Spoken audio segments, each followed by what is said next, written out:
So I know you're wondering, why in the world would this girl put on a vlog and talk about losing weight, talk about being celibate and her finances? That's putting all her business out there, right?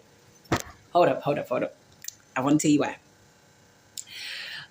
I know growing up we were told what goes on in my house stays in my house, right? And we usually don't talk about these things. But what I found in my career path so far, being a peer support specialist, is that most of the time, the stuff that we did not talk about was the things that's kept us held back for the longest.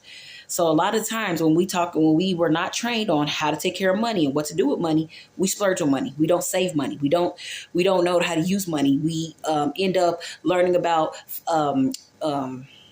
different strategies for money way later in life, and we end up in our 20s and 30s struggling to get to a place where we can have at least some type of savings. In our 40s, and even in our 40s, it's not enough for us to retire. So then we're working until we're in our 70s, our 60s, 70s, sometimes even 80s, because we don't have enough money saved. So my goal is to actually start talking about these things that were never talked about, the taboos that happen within our community as Black women, that happens within any community as it calls for any type of woman. We don't talk about this stuff. We usually leave it to somebody else to do it.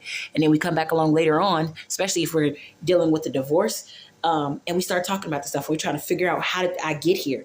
So how did I get here with this much weight? How did I get here with losing my identity? How did I get here with all this other baggage? And I'm trying to unwind and pack light, but I can't seem to get there. So for me, now I'm going to say, yes, I'm going to be telling all my business, mostly.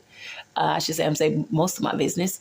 And I'm going to be keeping it real, because there's things that need to be talked about, like overdue bills, like trying to play catch up in the seasons, all of that good stuff. And I got more stuff that's coming. So keep your heads glued in. Keep your eyes locked in. Come on, stay with your girl. And I'm telling you, this is going to be one hell of a ride.